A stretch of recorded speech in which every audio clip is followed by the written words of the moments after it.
Mesdames, Messieurs, merci pour votre fidélité au programme de Sika TV et à ce journal Écho. 57,6 millions de dollars, c'est le montant que le FMI a débloqué pour le Mali. L'objectif est d'aider le pays à répondre à ses besoins de financement et de soutenir la reprise post-pandémie. Le taux de chômage officiel en Afrique du Sud a bondi au quatrième trimestre 2020 à 32,5%, un record depuis le début du calcul de cette statistique trimestrielle en 2008. En Zambie, la production de cuivre a augmenté de 10,8% en 2020. Cela devrait générer des revenus records pour les caisses publiques cette année.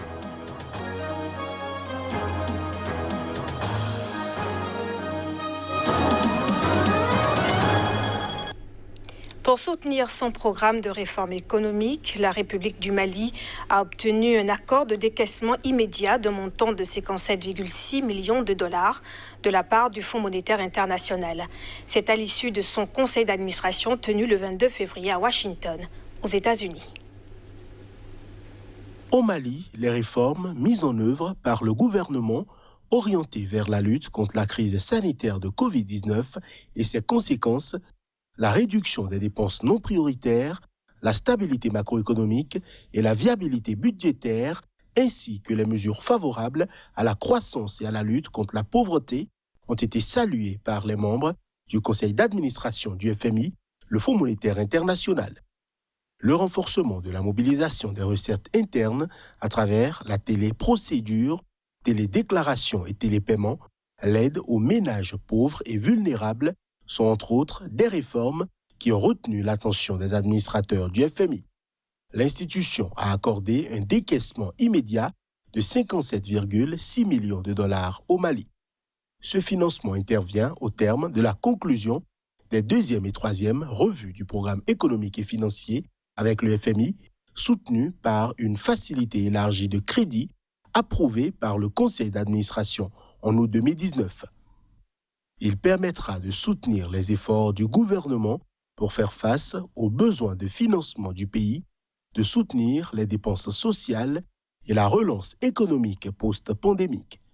Notons que cette approbation constitue un signal fort pour les décaissements des appuis budgétaires des autres partenaires techniques et financiers.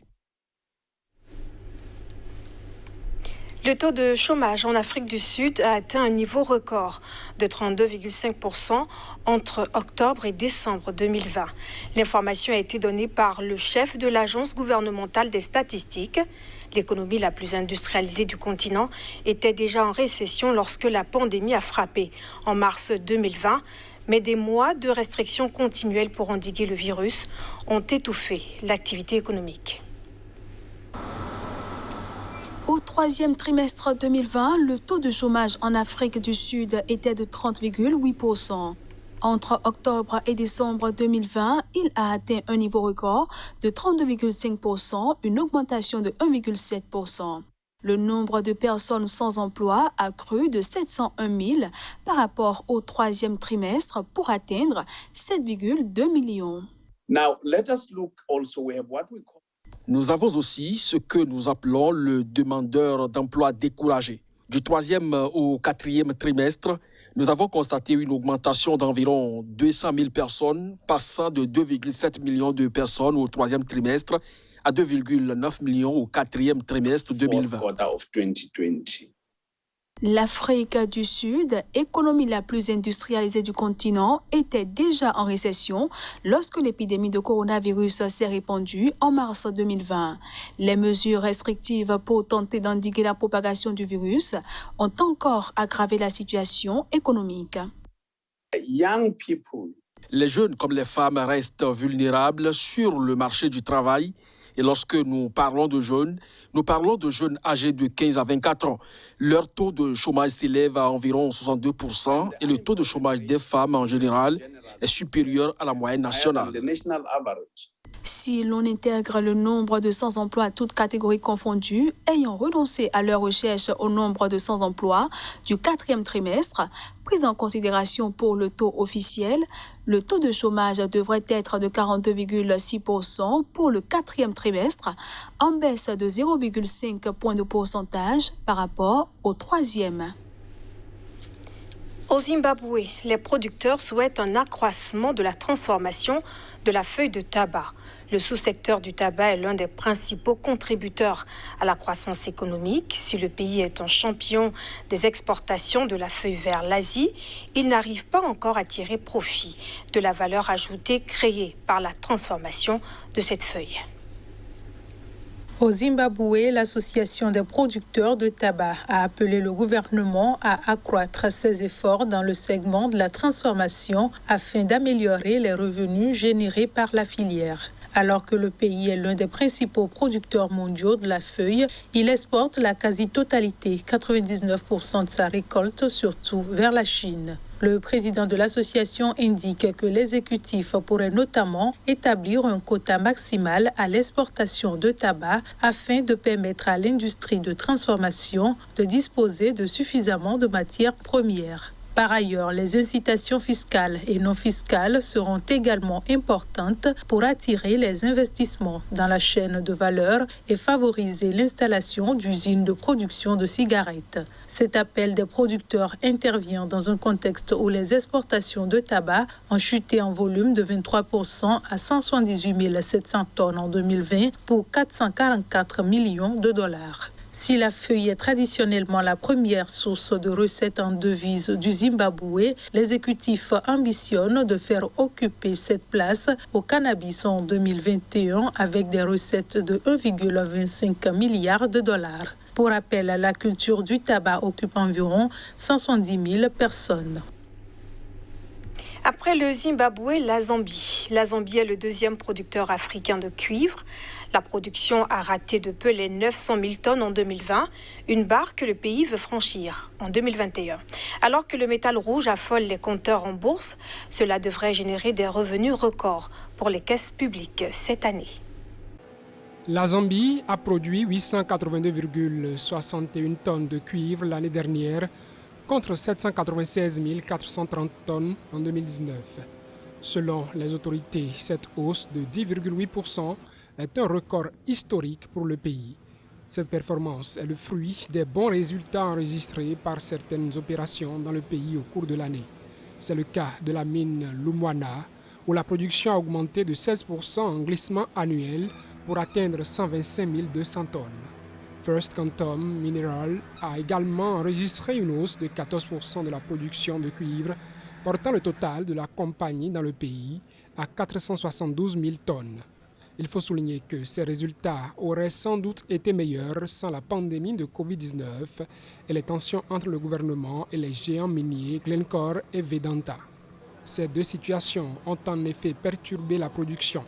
Par ailleurs, la production de nickel a plus que doublé en glissement annuel pour s'établir à 5 712 tonnes. La production de manganèse a augmenté de 79% à 28 409 tonnes, alors que la production de cobalt a baissé de 21,8% pour atteindre 287 tonnes. Notons que le deuxième producteur africain de cuivre vise plus de 900 000 tonnes en 2021, rapprochant un peu plus le pays de son objectif, celui d'atteindre une production annuelle de cuivre supérieure à 1 million de tonnes dans les prochaines années. En République démocratique du Congo, la Direction générale des impôts va collecter plus de 13 milliards de francs congolais, l'équivalent de plus de 6,5 millions de dollars, sur les bénéfices et profits d'environ 10 000 petites et moyennes entreprises opérationnelles sur les 60 000 entreprises enregistrées au guichet unique de création d'emplois, conformément à la loi des finances de l'exercice 2021.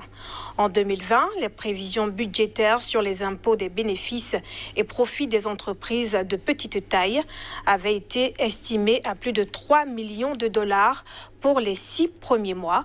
Malgré l'impact négatif de la pandémie de Covid-19, 2,5 millions de dollars, soit un taux de réalisation de 76,6% des assignations budgétaires en 2020. Et c'est l'heure pour nous de recevoir l'invité de ce journal Écho.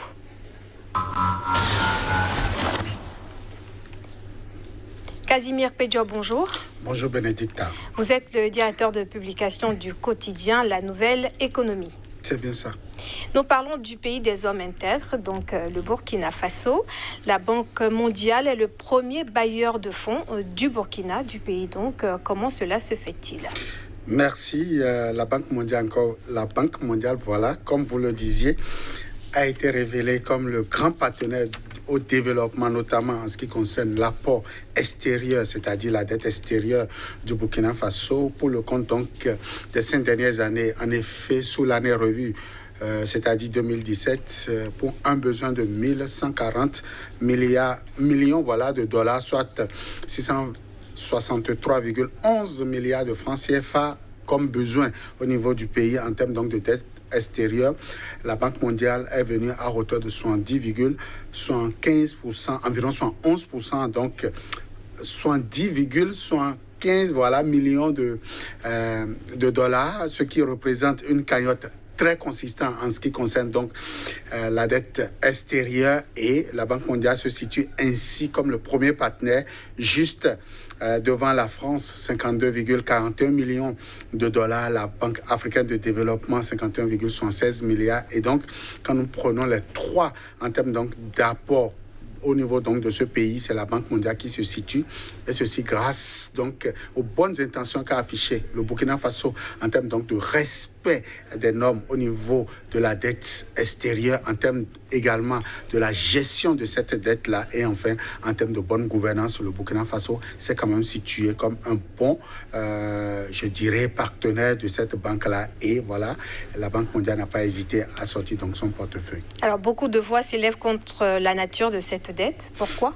C'est vrai, beaucoup de voix s'élèvent parce que la dette extérieure au niveau de ce pays ne sert pas à grand chose, si ce n'est pas donc de racheter la dette ou de rechelonner donc cette dette-là. Elle ne profite véritablement pas encore à la couche la plus vulnérable. Je veux parler donc de cette population qui vit difficilement dans un pays où le pain quotidien est véritablement difficile. En tout cas, le Burkina Faso n'a pas affiché de très bonnes intentions en ce qui concerne la croissance du produit intérieur brut, la plus-value apportée donc à son économie grâce à cette cagnotte-là, et beaucoup donc d'observateurs, notamment les observateurs locaux, la société civile, élèvent les voix pour véritablement dénoncer cette manière, voilà, cette dette extérieure qui ne sert pas à grand chose. Merci. Alors qu'on aurait pu profiter donc des recettes du pays. Merci Casimir Pedjo, directeur de publication du quotidien La Nouvelle Économie.